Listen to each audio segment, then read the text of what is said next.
ترامب بيرجع تاني للرئاسة الأمريكية طبعا بعد فوزه على منافسه بايدن. كلنا شفنا الحفلة اللي كان فيها دونالد ترامب وعدد من المشاهير والرؤساء والأغنياء، وشفنا مش بس أغنياء، دول أغنى أغنياء العالم، ناس زي إيلون ماسك ومارك زكربرج وغيرهم كتير وأصحاب شركات وملايين. شفت صورة حرفيا الصورة دي فيها تريليونات الدولارات، كان ترامب وإيلون ماسك ومارك زكربرج عدد من رجال الأعمال. طيب هل الصورة دي لفتت انتباهي لأسباب معينة؟ ليه؟ الناس دي عمرها ما تتجمع إلا لسبب معين، وترامب أصلا الفترة اللي هيحكمها دي يا إما تكون واحدة من أفضل الفترات في تاريخ أمريكا، يا إما تكون واحدة من أسوأ الفترات في تاريخ أمريكا. طب ليه؟ عشان القرارات اللي ابتدى ياخدها ترامب من ساعة ما مسك الحكم. ترامب عمال نازل في قرارات من ساعة ما مسك الحكم، كذا قرار وكذا موضوع. اما قبل ما نبدا كده دوس سبسكرايب ولايك واشتراك وظبط الدنيا ويلا نبدا. اول حاجه هنتكلم عن مين هو دونالد ترامب، وبعد كده هنتكلم عن كذا موضوع وكذا قرار. اول حاجه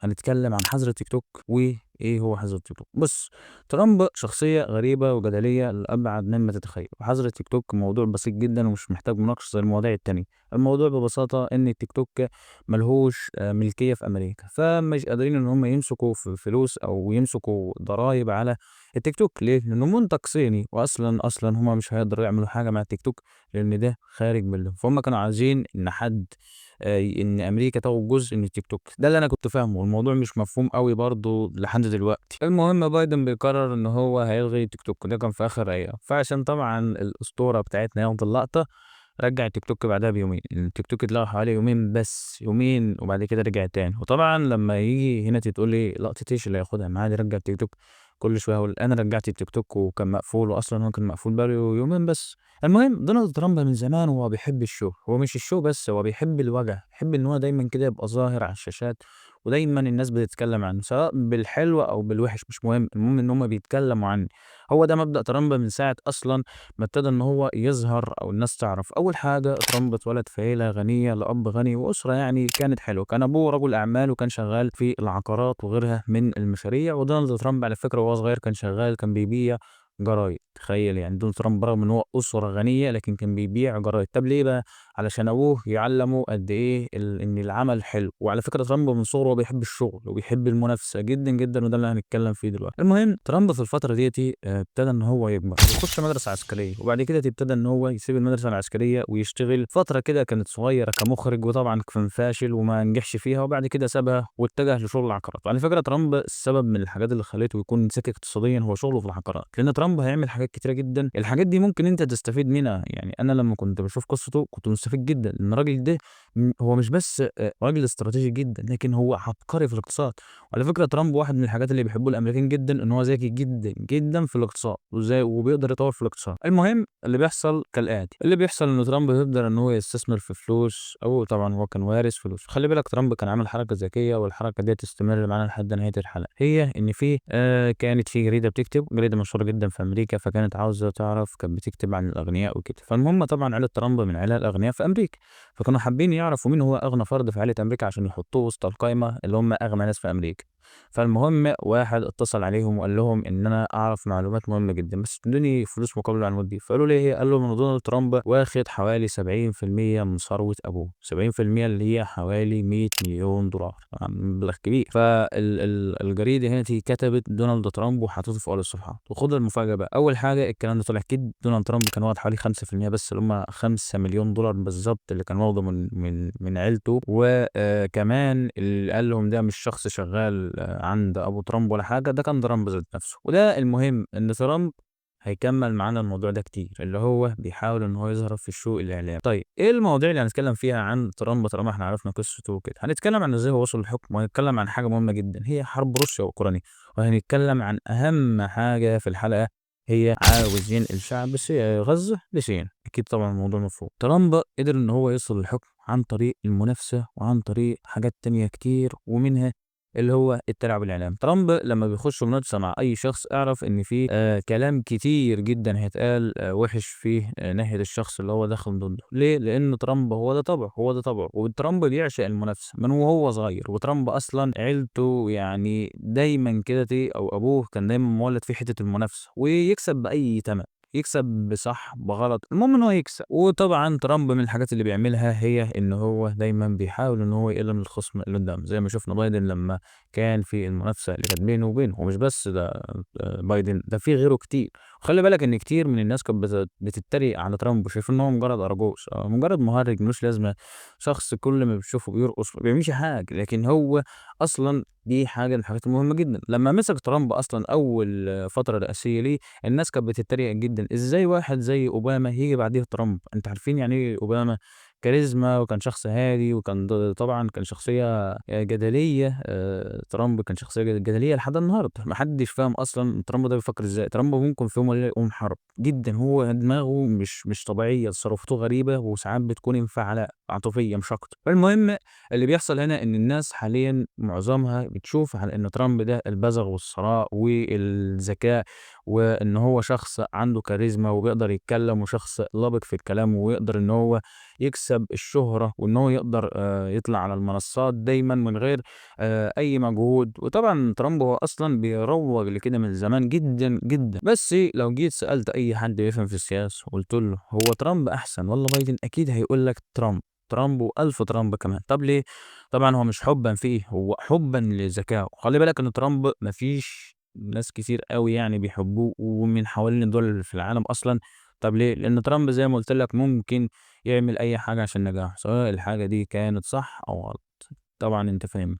المهم أول حاجة عملها ترامب أول ما مسك الفترة الرئاسية هو إنه ألغى التيك توك. وخلّي بالك إن هنا إلغاء التيك توك قصدي فك التيك توك اللي هو كان عليه حظر أيام فترة بايدن، ودي كانت من أول القرارات اللي خدها. تاني قرار خدها اللي هو خلّى ما فيش حاجة اسمها التحوّل أو الحاجات دي طبعًا، لإن الداعمين الأكبر وأنا باعتقد إن ده سبب من الأسباب، بس على فكرة من زمان. فالموضوع برضه فيه حتّة من ناحية إيلون ماسك، لإن إيلون ماسك ابنه تحوّل، وإيلون ماسك كان من الداعمين الأكبر ترامب. فأول كان واحد من القرارات السريعة جدًا واللي من أول ما مسك الحكم خدها هو إنه لغى جماعة الميم، الألواق. طب ليه لغاهم بقى؟ لغاهم قال لك إن هم جنسين واحد بس، ذكر وأنثى. ولغاهم لإن بسبب معتقدات دينية ليه هو ومعتقدات الحزب اللي هو تبعه، والحزب ده أصلًا بيكره الموضوع ده، ودايمًا معترفين بإن الجنسين هم ذكر وأنثى. دي حاجة من الحاجات الحلوة اللي ما نقدرش إن إحنا نقول إن هي وحشة، تمام، من الحاجات الحلوة اللي هو عملها. طيب إيه الحاجة التانية بقى؟ الحاجة التانية الحرب الروسية الأوكرانية. ترامب بيحاول إن هو يهدّي الموضوع بين روسيا وأوكرانيا.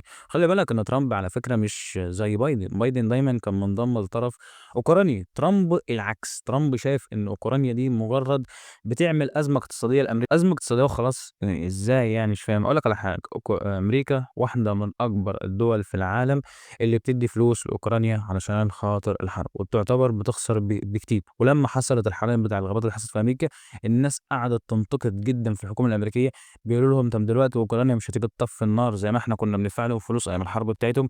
وخلّي بالك إن ترامب دايمًا بينتقد رئيس أوكرانيا اللي هو زيلينسكي، ودايمًا بيقول عليه إن هو مجرد ممثل أو مهرّج يقدر إن هو يلِم فلوس، وكذا في كذا قالها. وعلى فكرة ترامب عكس بايدن تمامًا. بايدن ما كانش منضم للطرف الروسي أوي، ودايمًا كان ضدهم، وما كانش حابب إن روسيا تكسب الحرب، وكان حابب إن روسيا تخرج بأي طريقة من أوكرانيا، وكان بيقدم لهم دعم مادي كبير جدًا. عكس بقى ترامب. ترامب شايف إن الجانب الروسي ابتدى إن هو يصلّح علاقاته شوية مع بعض، وقال لك إن إحنا ممكن نعمل مشكلة أو هدنة تحل المشكلة اللي قايمة ما بيننا وما بين روسيا ديّة، وتحل المشكلة اللي قايمة ما بين روسيا وأوكرانيا، وطرف يرضي الاتنين، والاتنين شايفين إن الموضوع سهل. وخلّي بالك إن ترامب أصلًا معجب ببوتين على عكس زيلينسكي، وقال لك إن زيلينسكي ده مجرد إن هو واخد مننا فلوس. لكن إحنا على فكرة فكرته ذكية جدًا وصح، إن هو لو فتح الطريقة الدبلوماسية وفك الحظر الاقتصادي اللي على روسيا ده هيفيده جدًا. وخصوصًا إن أنا عارف إن العلاقات دايمًا ما بين روسيا وأوكرانيا هي كراهية شديدة جدًا من ناحية الطرفين، بس ممكن ترامب يقدر يحلها، ترامب يقدر يعملها. لكن لو قدر إن هو يرضي الطرفين اللي هم روسيا وأوكرانيا. كمان بيتهم دول الاتحاد الأوروبي، بيقول لهم إن أنتم ما عملتوش أي حاجة في فترة الحرب الروسية الأوكرانية.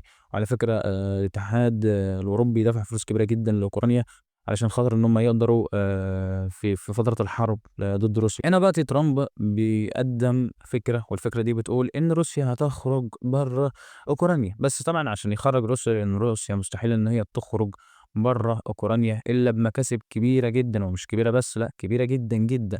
والمكاسب دي هي عبارة عن كذا جزيرة وكذا منطقة هتاخدهم روسيا في مقابل إنها تخرج. وفي بعض الأوكرانيين مؤيدين وفي بعض الأوكرانيين مش مؤيدين.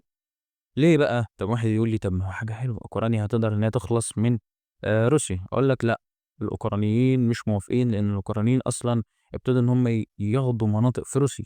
أنت متخيل؟ أنا أصلًا لمّا روسيا وأوكرانيا ابتدت الحرب بيناتهم، قُلت إن أوكرانيا دي هتتفرق. أنت عارف يعني إيه روسيا؟ وروسيا على فكرة لحد دلوقتي ما حدش فاهم هي ليه روسيا هادية أوي كده مع أوكرانيا، وفي نفس الوقت ما احتلتهاش بسرعة. ممكن تكون خايفة من حرب مع دول زي ألمانيا أو بريطانيا، والله أعلم. ما حدش فاهم برضه هو ليه إزاي دولة زي روسيا بقوتها وجبروتها تعتبر تاني أقوى قوة في العالم، ما قدرتش تحتل دولة زي أوكرانيا اللي هي صغيرة جدًا.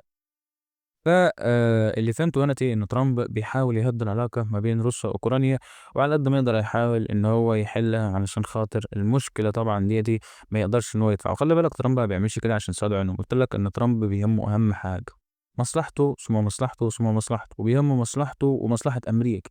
هو مهتم بكده بس، مستعد إنه كوكب الأرض ده يغور في 60 داهية كلّه، إلا إنه ييجي جنب مصلحته ومصلحة أمريكا. نخش لأهم جزء في الفيديو، ده آخر جزء في الفيديو، اللي هو نقل شعب غزة إلى سيناء. الموضوع ده على فكرة هو موضوع متشابك وموضوع صعب جدًا، وموضوع مرفوض تمامًا على أي موضوع، سواء من الحكومة المصرية اللي هي طبعًا رفضت الموضوع بدل مرة 2، وسواء من أهل غزة. أنت وقّفت الحرب، حاجة جميلة جدًا، لكن أنت ليش تخرّج الشعب الغزاوي من أرضه؟ ما هي حاجة مش مقبولة. وأنت صدّقني الموضوع أي حد عربي هيقول لك لأ. أنا شخصيًا أقول لك لأ، أنتم ما لكمش أمان، أنتم ما حدش فمستحيل إن حاجة زي كده تحصل، لإن ترامب بيحاول إنه يخرّج شعب غزة علشان يعيد إن هي ترجع أحسن أو أفضل، ولكن الطرفين رافضين، سواء الطرف المصري، سواء شعب فلسطين. ربنا يفُك كربهم، وإن شاء الله يتحسّنوا من أحسن لأحسن، وربنا يزيدهم قوة وإيمان، وإن شاء الله الحرب ما تعودش عليهم تاني، لإن شعب غزة خسر جامد في الحرب دي. ولكن دايمًا نفتكر إن الاتنين رافضين، سواء كانت مصر أو الشعب الفلسطيني، الاتنين رافضين الموضوع. وأعتقد إن ترامب ممكن يتراجع في الموضوع، وإن ممكن دول عربية كتير جدًا طبعًا هتقدّم مساعدات عشان خاطر تقدر فلسطين ترجع تاني، أو غزة ترجع تاني إن شاء الله. في نهاية الحلقة دي عايزين نفهم، هو ترامب ده هياخد أمريكا للصح والّا هياخدها للغلط؟ أحب أقول لك إن أنا شايف إن ترامب هياخدها للصح، لإن ترامب ذكي جدًا. وترامب على فكرة شخصية أي نعم جدلية، شخصية أي نعم بتبان مهرجة، لكن ترامب هو صاحب show. وترامب ما كانش هيقدر يمسك الفترتين اللي مسكهم في فترة أمريكا دي إلا بالshow، الوجع، إن هو يكون في الوش. ترامب بيعمل مباني بالمليارات، بيعمل فنادق بالمليارات، بل بالملايين الدولارات عشان يقدر إن هو يظهر بس كده في الشاشة، وإن ترامب ده معاه فلوس، وإن ترامب هو الغني، ترامب عنده فنادق. وعلى فكرة ترامب برضه يعني بتحس إن هو متواضع، لإن هو دايمًا بيتكلم مع الشعب وعادي جدًا، بيتمشى ما فيش مشاكل، لكن معظم مشاريعه مستهدفة الأغنياء، مش الأغنياء فاحشي الثراء. ده اللي واخده ترامب من ساعة ما بدأ أصلًا في موضوع العقارات. فإحنا هنا هتسألني برضه نفس السؤال، ترامب ليه أحسن من بايدن؟ أول حاجة ترامب ذكي جدًا، وذكي سياسيًا، وذكي اقتصاديًا. وخلّي بالك أهمية ذكاء ترامب اقتصاديًا أهم بكتير من سياسيًا، لإن ترامب دايمًا بينقل إن هو بيحاول يخلّي أمريكا أحسن من دول أوروبا. على فكرة الدولار ابتدى يتراجع شوية، وخلّي بالك الدولار هيرجع يعلى تاني، واليورو ابتدى يتراجع على عكس الدولار. وخلّي بالك إن أمريكا خطتها الجاية مش إنها تتفوّق على دول بقى أو دولة، لأ، تتفوّق على قارات. أنت متخيّل القوة اللي وصلت ليها؟ وطبعًا كل ديّة بقيادة. فاللي هيحصل هو إن ترامب هيحاول على قد ما يقدر إن هو يوصّل قوة أمريكية. في نهاية الفيديو ده أحب أقول لك إن الشخصية الجدلية ممكن تكون شخصية مش محبوبة ومكروهة وعادي جدًا. لو أنت مفكّر إن الناس كلّها بتحب ترامب، أحب أقول لك إن عدد كارهي ترامب ما بيحبوهوش، وفي أمريكا كتير ممثلين ومغنيين ومشاهير وأغنيا ما بيطيقوهوش. طب ليه؟ هم شايفينه إن هو شخصية ممثل. طبعًا هو ترامب فالاستفزاز ممكن يكون عامل من عوامل الشهرة والنجاح، بس أنا ما باحبهاش، لإني أعرف إن عدد كارهينك هيكون أكتر من عدد محبينك. وبس، ننتهي كده الحلقة، سلام.